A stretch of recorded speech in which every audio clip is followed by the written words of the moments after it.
Assalamualaikum warahmatullahi wabarakatuh. Shalom, salam sejahtera bagi kita semua. Om Swastiastu, Namo Buddhaya, dan salam kebajikan.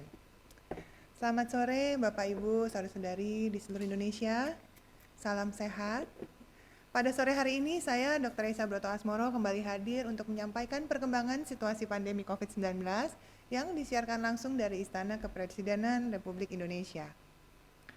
Di penghujung tahun 2022 ini, banyak yang bertanya-tanya mengenai status pandemi COVID-19 yang masih juga berlangsung dan belum dicabut.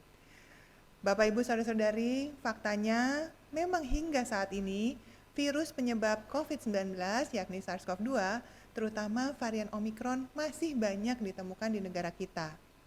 Sebagai update terkait varian yang paling banyak ditemukan pada pasien adalah jenis BA.5 dan BA.1.13.1 dan berdasarkan pemeriksaan whole genome sequencing dengan sampel di seluruh Indonesia hingga 15 Desember 2022.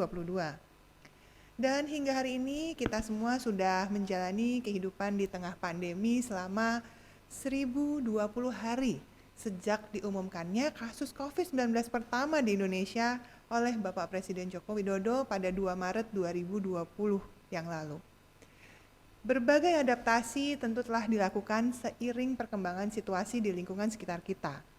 Berbagai ikhtiar telah kita lakukan sebagai antisipasi, pengendalian, dan pencegahan penyakit.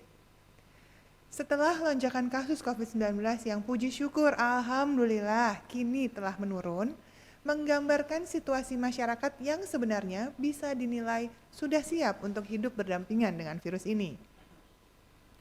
Tergambar dari tren kasus konfirmasi yang terpantau mengalami penurunan kasus per 15 Desember 2022, di mana sejak 2 minggu terakhir terdapat penurunan jumlah kasus konfirmasi harian dari 5.025 menjadi 1.935 atau mengalami penurunan sekitar 40%. Kemudian, tren kasus aktif di Indonesia pada 2 minggu terakhir juga mengalami penurunan dari 59.819 kasus menjadi 38.137 kasus. Selaras dengan jumlah pasien yang meninggal dunia pada 2 minggu terakhir juga alhamdulillah mengalami penurunan dari sekitar 2,4% menjadi 2,3%. Nah, terkait keterisian rumah sakit COVID-19 atau BOR nasional pada seminggu terakhir juga mengalami penurunan sebesar 24,14%. Lalu, apabila kita telaah tren positivity rate 2 minggu terakhir juga menurun dari 15,12% menjadi 5,86%. Tentu Bapak Ibu, Saudara-saudari, angka-angka tersebut akan menggambarkan keadaan sebenarnya apabila kita semua terus bekerja sama untuk melakukan testing dan juga tracing yang jumlahnya memadai. Maka saya kembali mengingatkan, mengajak semua pihak, mungkin yang saat ini sedang sakit atau ada yang mengalami gejala, serta terindikasi COVID-19, walaupun ringan gejalanya, sebaiknya segeralah melakukan pemeriksaan swab atau testing untuk memastikan kondisinya. Ingat, makin cepat diketahui akan menghindari penularan antar keluarga, teman, dan masyarakat luas. Makin cepat diketahui akan makin baik prognosisnya, karena akan mendapatkan pengobatan yang tepat. Nah, berdasarkan informasi dari Kepala Seksi Surveillance Epidemiologi dan Imunisasi Dinas Kesehatan DKI Jakarta, Dr. Ngabila Salama, diketahui bahwa orang-orang yang mengalami gejala berat atau fatal adalah mereka yang telat melakukan pemeriksaan PCR, sehingga terlambat didiagnosis dan telat menjalani pengobatan. Bapak Ibu Saudara-saudari, merujuk pada indikator transmisi komunitas dan dibandingkan dengan kapasitas respon nasional yang dinilai oleh Kementerian Kesehatan Republik Indonesia pada tanggal 14 Desember 2022 lalu, maka kita bisa melihat insiden kasus sebesar 5,36 per 100.000 penduduk per minggu. Maka transmisi komunitas masih dalam level 1. Kemudian rawat inap di rumah sakit sebesar 0,91 per 100.000 penduduk per minggu juga masih masuk level 1. Kemudian kematian sebesar 0,07 per 100.000 penduduk per minggunya juga masih masuk level 1. Dengan kapasitas respon testing sebesar 6,24% per positivity rate per minggu, merupakan kapasitas respon terbatas, di mana ini harus diikatkan kembali nih jumlah testing yang harus dilakukan. Nah, terkait tracing, yakni 11,00 rasio kontak erat per minggunya merupakan kapasitas respon sedang. Meski demikian, treatment 8,07 bor minggu sudah memadai. Nah, kita berharap tentunya dalam menghadapi liburan Natal serta Tahun Baru ini, kita tetap terus dalam kondisi yang baik dan juga kondusif. Itulah sebabnya PPKM masih diberlakukan. Hal ini sesuai dengan Inmendagri nomor 50 tahun 2022 untuk Jawa dan Bali, dan juga Inmendagri nomor 51 tahun 2022 untuk luar Pulau Jawa dan Bali. Di sini dinyatakan bahwa pemberlakuan PPKM level 1 berlaku dari 6 Desember 2022 hingga 9 Januari 2023. Tentu kembali disarankan pada Bapak Ibu Saudara-saudari yang hendak melakukan berbagai aktivitas ketika berlibur, memilih lokasi menginap atau beraktivitas dengan panduan CHSE yang menjamin kebersihan, kesehatan, dan keberlangsungan lingkungan. Bapak Ibu Saudara-saudari, ikhtiar menjaga kesehatan merupakan hal yang utama. Panduan mudahnya adalah dengan menjalankan gaya hidup bersih dan sehat. Dan ini tentu tidak hanya terkait COVID-19, tapi juga bermanfaat untuk terhindar dari penyakit lainnya, baik penyakit menular dan tidak menular, termasuk penyakit-penyakit komorbid yang dapat meningkatkan risiko fatalitas pada para penderita COVID-19. Oleh karena itu, vaksinasi COVID-19 yang sudah terbukti menurunkan resiko kesakitan dan kematian karena COVID-19 harus terus kita upayakan, terutama bagi yang belum melakukan booster atau suntikan ketiga.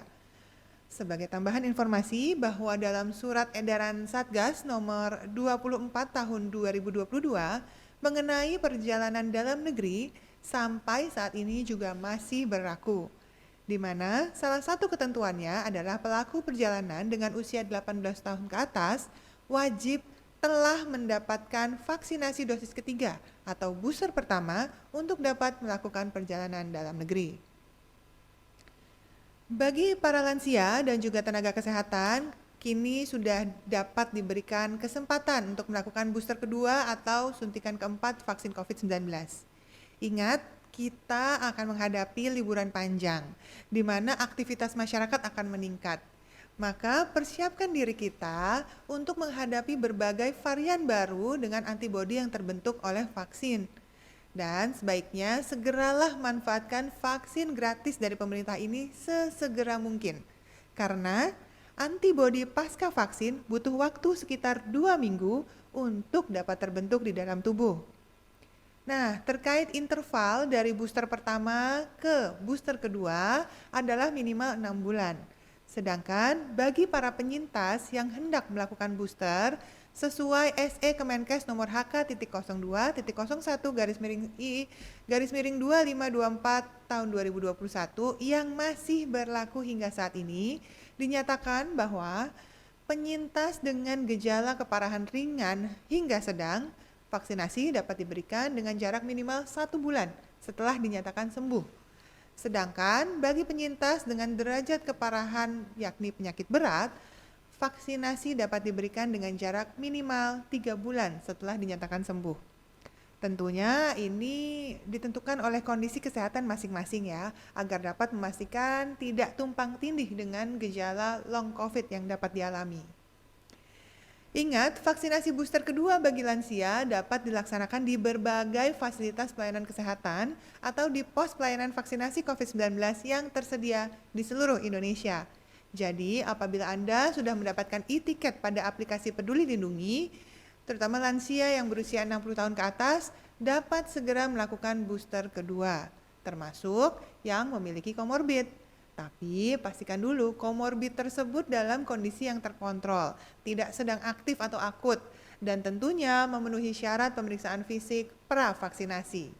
Nah, jika Anda merasa ragu, silahkan konsultasi terlebih dahulu dengan dokter, lalu minta surat rekomendasi untuk dapat melakukan vaksinasi. Bapak Ibu Saudara-saudari, hingga 15 Desember 2022 diketahui yang telah menyelesaikan dosis lengkap yakni sebanyak 2 suntikan adalah 174.525.235 orang. Sedangkan yang sudah menyelesaikan vaksin suntikan ketiga atau booster pertama mencapai 67.777.641 orang. Bapak Ibu Saudara-saudari sekalian, terkait merek vaksin yang digunakan sebagai vaksin booster tentu akan disesuaikan dengan ketersediaan vaksin yang ada pada lokasi masing-masing. Tidak perlu khawatir, sudah ada panduan lengkapnya dan tentunya semua vaksin tersebut akan memberikan proteksi yang baik.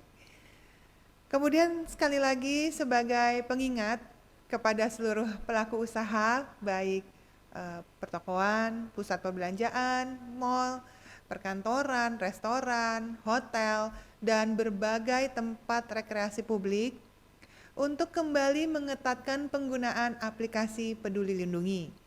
Hal ini sangatlah penting, terutama dalam mencegah penularan dari mereka yang sudah terkonfirmasi positif, yang ingin tetap masuk dan beraktivitas di ruang publik tersebut. Menurut data di tahun lalu saja, aplikasi ini mampu mencegah lebih dari 1,5 juta orang yang memiliki kode hitam dalam aplikasinya, atau saat itu ia sedang positif COVID-19 untuk tetap masuk ke ruang publik dan berpotensi menularkan ke orang lain. Maka, dalam rangka liburan akhir tahun ini, salah satu hal yang penting diperhatikan adalah bagi para penjaga atau satpam yang bertugas untuk kembali disiplin melakukan pengecekan penggunaan aplikasi Peduli Lindungi pada para pengunjung. Terakhir, tentunya saya ingin mengucapkan selamat Natal bagi umat Nasrani dan selamat Tahun Baru bagi kita semua. Semoga kita semua dipenuhi dengan damai, sukacita, dan berkat agar tetap dan lekas sehat. Semoga tren penurunan kasus yang belakangan ini terjadi terus berlangsung sampai ke depannya dan kita bisa memulai tahun baru nanti dengan situasi yang baru serta dapat segera keluar dari pandemi dan menjalani kehidupan yang lebih baik lagi. Amin.